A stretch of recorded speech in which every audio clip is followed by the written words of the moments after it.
Hello, my name is Madeleine, and I'm honored to be speaking to you all, albeit pre-recorded.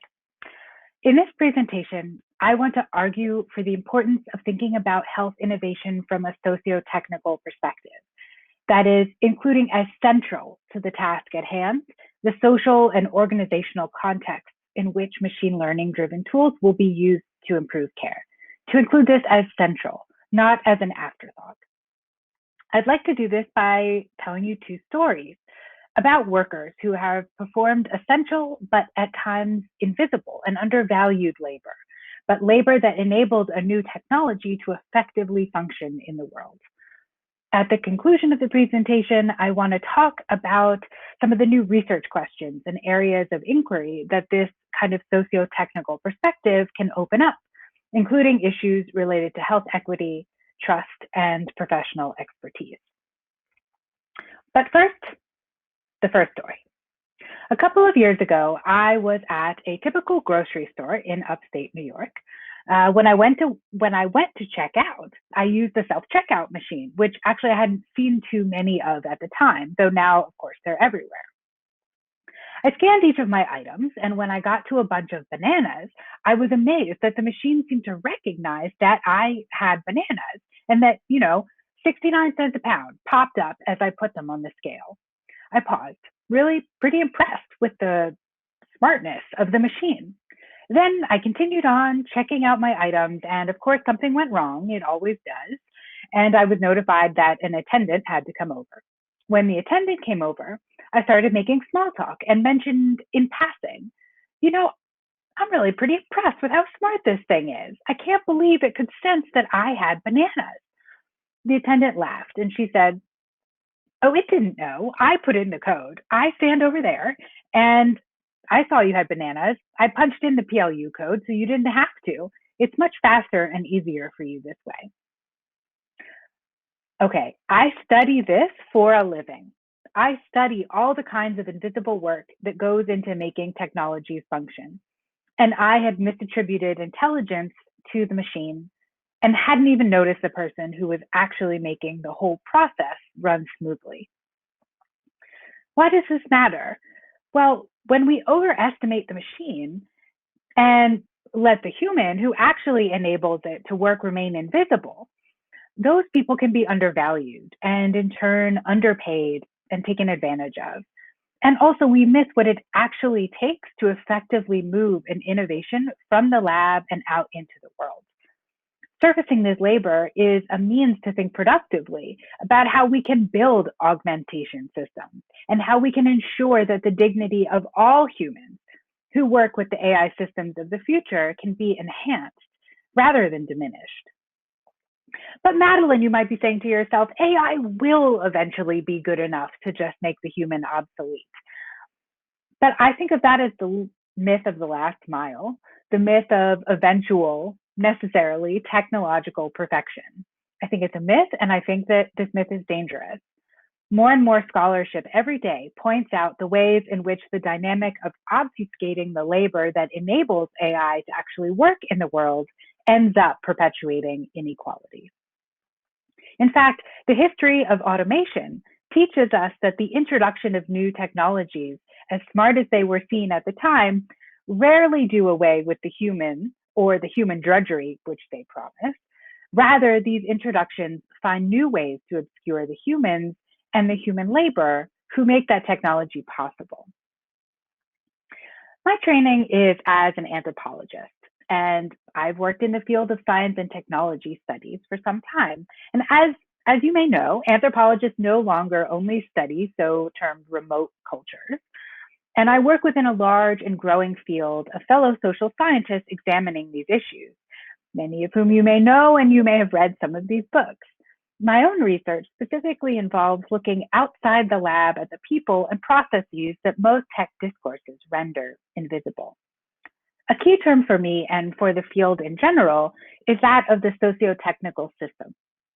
This term, again, is likely familiar to many of you, but there are many different definitions and ways to interpret what this can mean. So I want to be clear in this presentation, I'm using the term quite simply to indicate the interconnected and inextricable social and technical dimensions of a technology.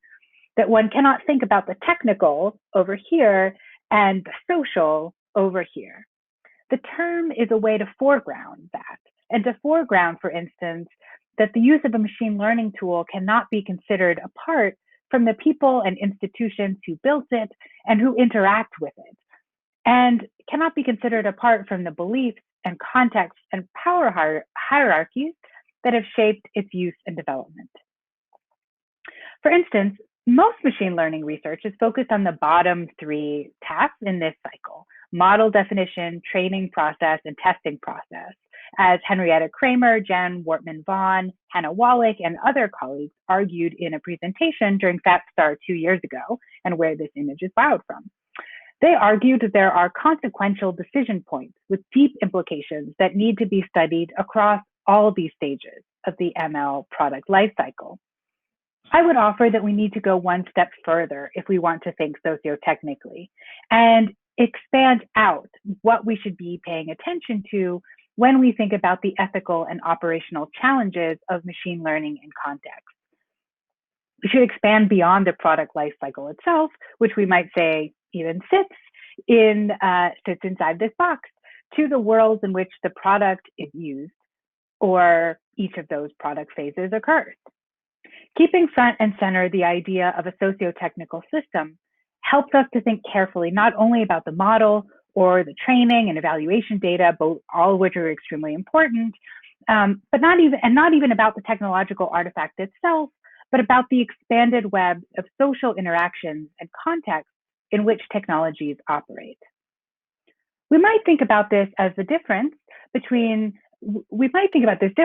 one between thinking about what it takes to deploy a technology and what it takes to integrate a technology.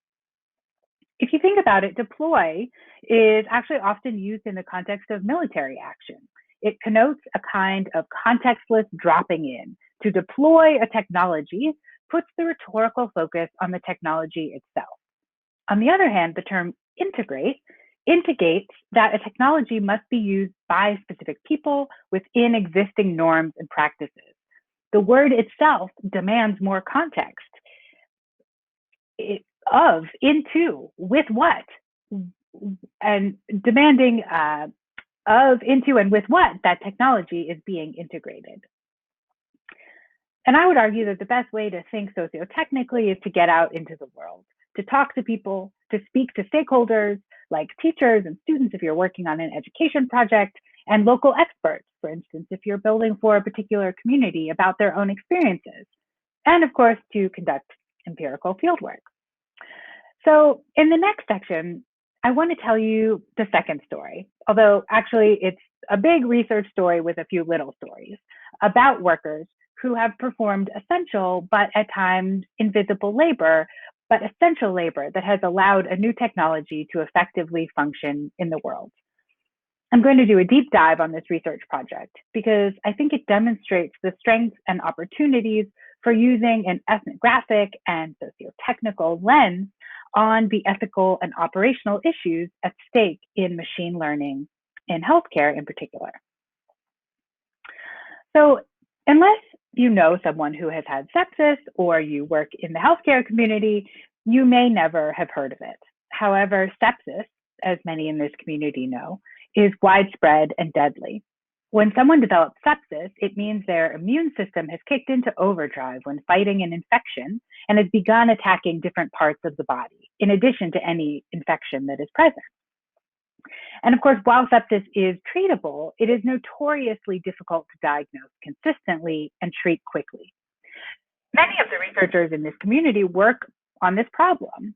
At the same time, much of this work remains largely in the research phase, and while extremely sophisticated, does not necessarily account for the challenges of implementation, of integration in the clinical setting. A notable exception is the project that I'm going to be talking about. It's called Sepsis Watch. Over the last 2 years, a multidisciplinary team associated with Duke University and the Duke Health System has developed and integrated Sepsis Watch, a socio-technical system combining a deep learning model with new hospital protocols intended to raise the quality of sepsis care in the emergency department. A core component of Sepsis Watch involves a deep learning that predicts the risk of a patient developing sepsis. As an application of AI, the deep learning model tends to eclipse the other parts of the system, as you can see from the headlines focusing on AI. In reality and in practice, Sepsis Watch is constituted by a complex combination of human labor and expertise, as well as technical and institutional infrastructure. It is a very complex socio-technical system, not just a machine learning model, and it was very much designed as such by the team at the Duke Institute for Health Innovation, also known as DHI. Results from a federally registered clinical trial will be reported hopefully next year, but anecdotal feedback from hospital managers and clinicians is that Sepsis Watch has dramatically improved the care of patients who are diagnosed with sepsis. Now, Sepsis Watch may be familiar to some of you. It was developed and integrated by members of the MLHC community, and there have been presentations on the work in the past and hopefully in the future. On this slide, here are some of the publications where you can find further details about this work, including a FATSTAR paper from last year, where I and the DHI team talked about issues of healthcare adoption and tensions around interpretability and trust.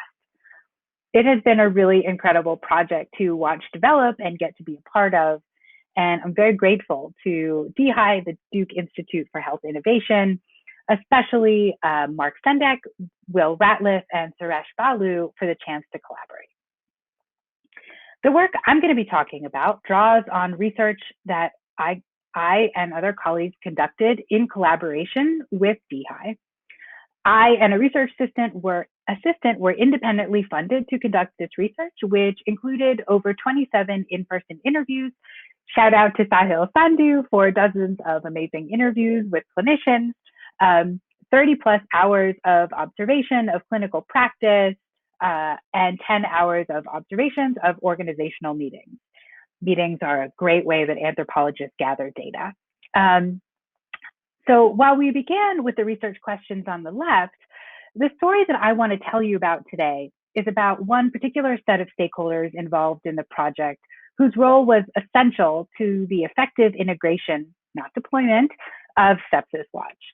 These stakeholders were a group of nurses called the Rapid Response Team nurses, and their role was always seen as important, but in practice and following observations, it was really seen how absolutely key to the successful implementation they were.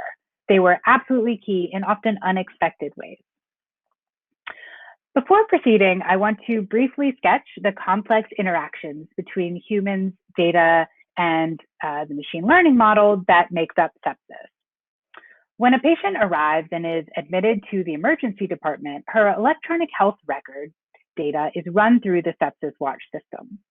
If the model predicts that she is at high risk of developing sepsis, her patient information is represented by a patient card on a Sepsis Watch iPad application.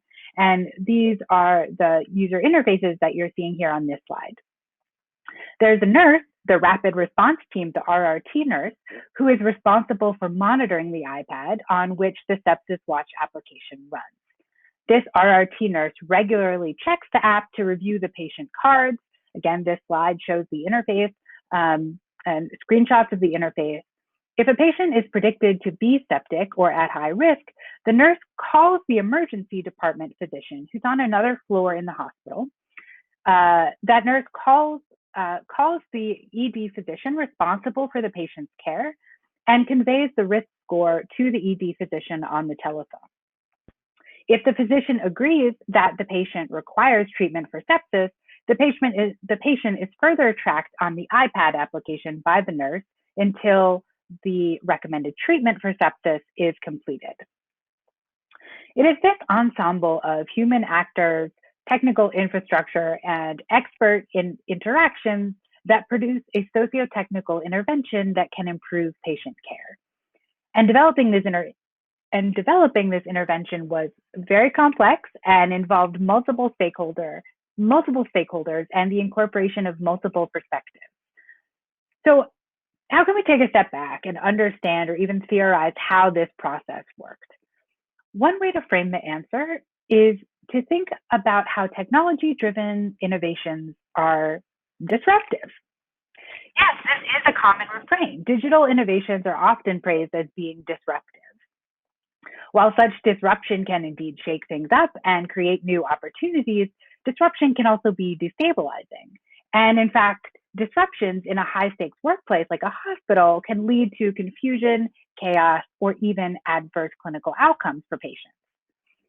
The positive and negative sides of disruption have implications for developing machine learning interventions effectively and responsibly. Because if the introduction of new technologies like machine learning are beneficial because they are disruptive in that they create new pathways to achieve a goal, this disruption also causes a kind of breakage that must be repaired in order for the intervention to work effectively in a particular context.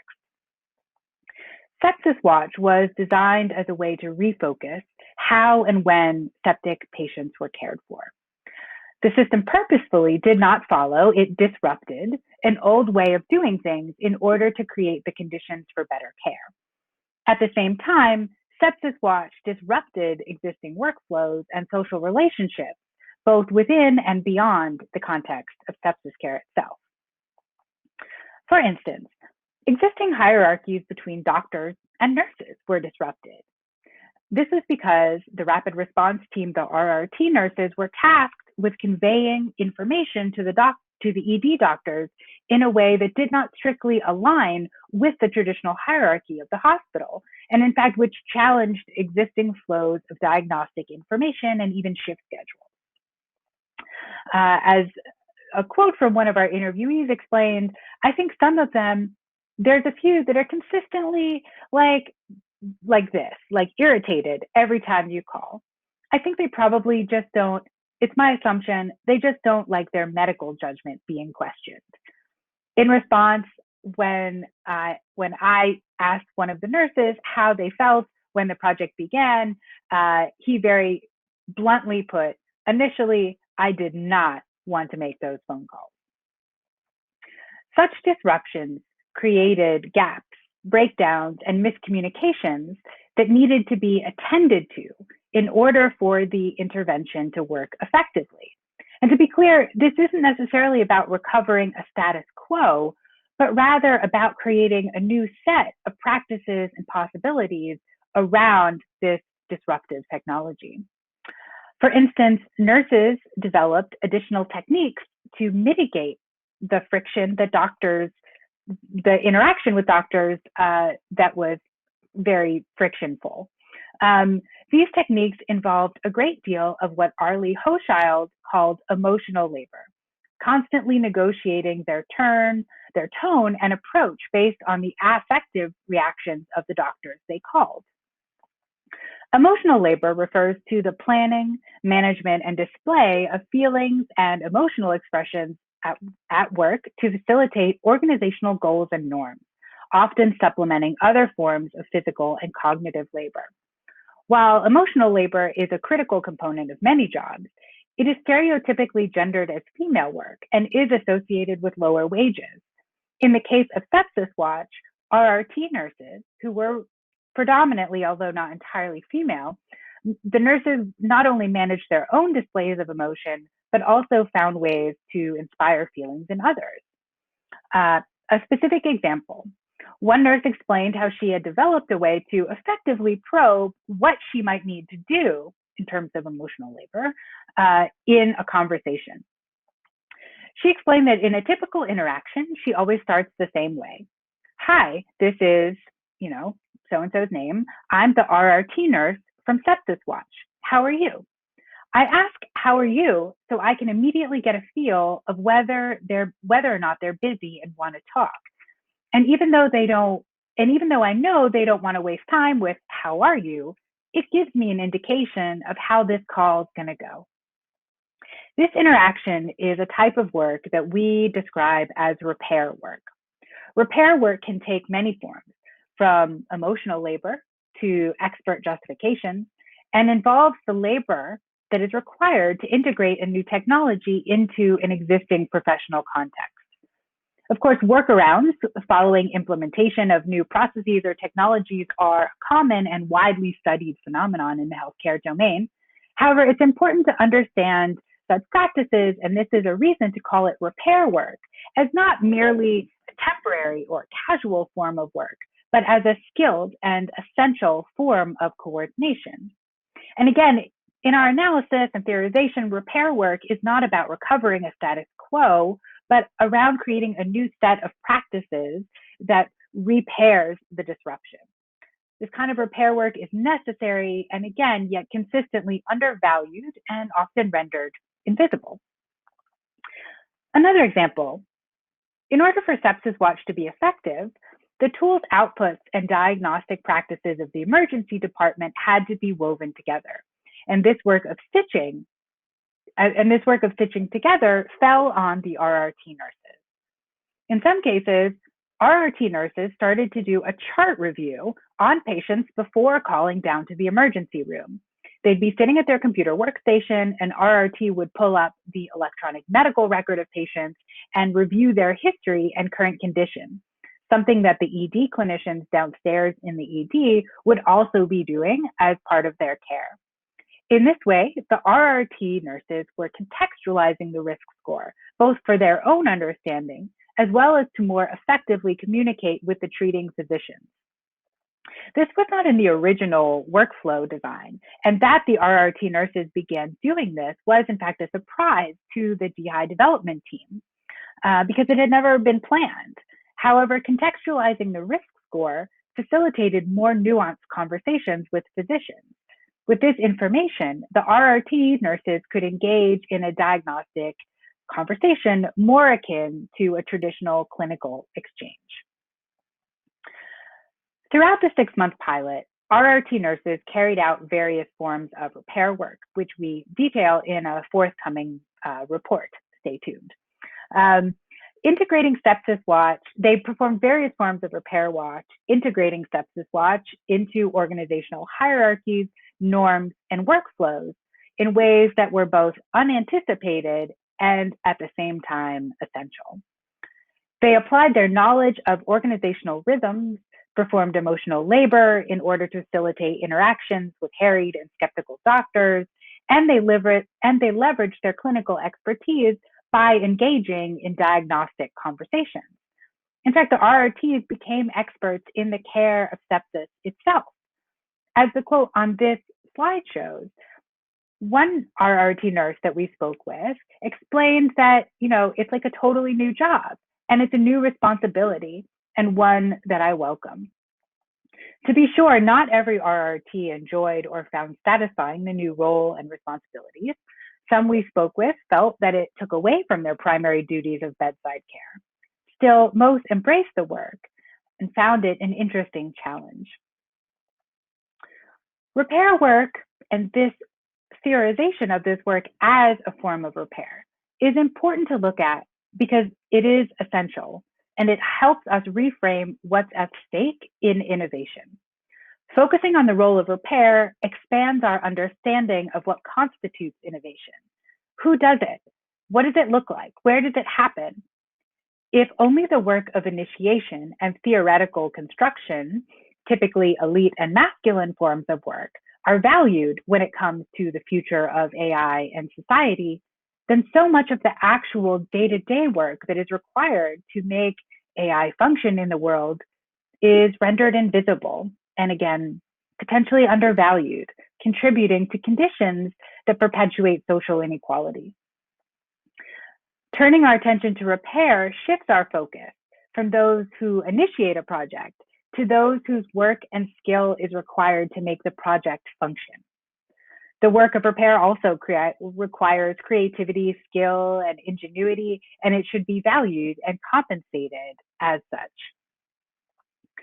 It's important to note that much of the repair work that we described was possible because the autonomy of the RRT nurses was respected. The RRTs had been allowed a degree of professional discretion that in turn allowed them the flexibility to improvise and create conditions and tactics of effectively communicating the risk score produced by Sepsis Watch.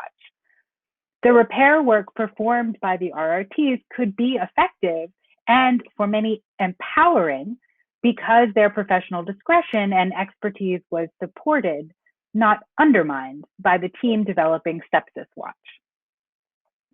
Our research and the work of the team, the DHI team developing and implementing Sepsis Watch, demonstrates how essential it is to examine not just the model, but the entire sociotechnical system and organizational context in which a machine learning system operates. This is an imperative for responsible innovation, as well as a necessity in order to provide effective care in a healthcare context. Looking at repair work and more generally taking a socio-technical perspective shifts beyond the model to the kinds of real world scenarios that are required to make interventions work. And in fact, this opens up new kinds of questions and challenges. I think this is where the most pressing questions are, in fact, and where there's the most opportunity to have real impact and to make healthcare better. Because while technologies hold great promise to address some of the world's greatest problems, without careful integration into our existing social world, they risk failure at best and harmful consequences at worst. So I want to conclude this presentation by offering a few of these areas of inquiry and challenges and questions opened up. So one area of inquiry involves thinking about the new kinds of repair work that will be required to integrate all kinds of machine learning technologies in care contexts. How will new forms of repair work evolve to cultivate trust and to provide justification in healthcare contexts? And centrally, will this work be visible, respected, and valued as such? The key is to not only articulate the existence of repair work, but to elevate it as essential, to build in resources that can value and support this work.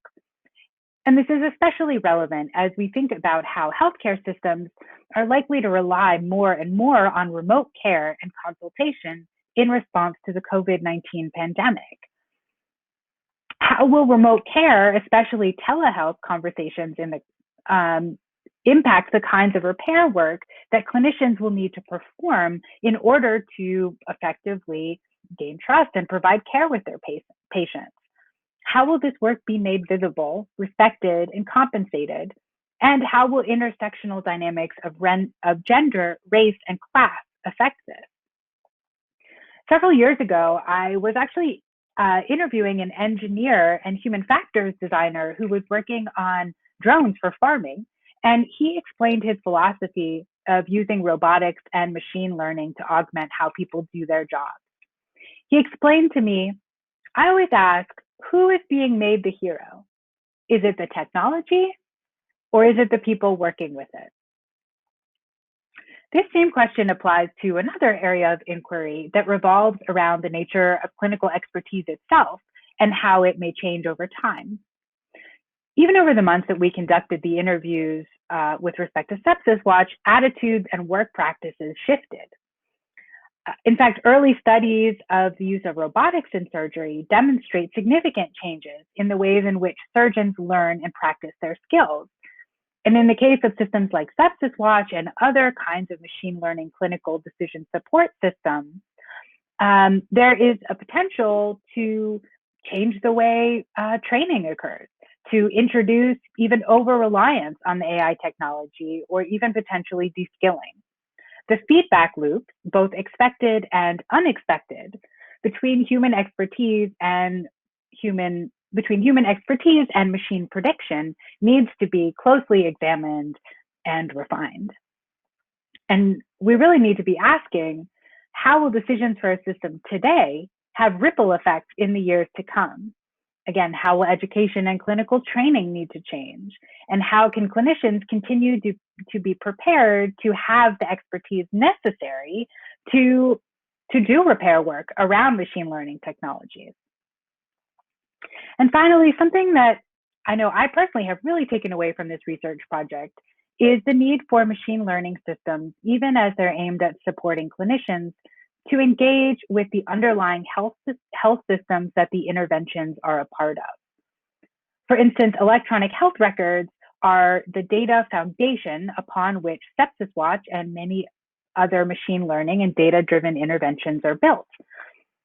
At the same time, in the United States, the COVID-19 pandemic has laid bare the profound disparities in health and healthcare facing Black, Hispanic, and Indigenous communities. Uncritical use of electronic health records data will entrench and perpetuate existing health inequities. So, really important areas of future inquiry are around questions like, how are the racial inequities that characterize the current health system being exacerbated or mitigated by new interventions? AI and data-driven interventions must acknowledge these disparities and actively mitigate against them. What this acknowledgement, mitigation, and intervention looks like in practice is a crucial area to develop and study. This is, of course, a topic that many in this community work on. And in the spirit of thinking about sociotechnical systems and repair work, I would add on maybe a question that we haven't quite thought of, which is, how can the means to address bias and unequal health outcomes not only rely on technical means, but involve other parts of the system and involve holistic sociotechnical interventions? These are only a few of the types of questions and areas of inquiry raised by taking a sociotechnical perspective on the implementation of Sepsis Watch and the repair work that enabled its successful integration.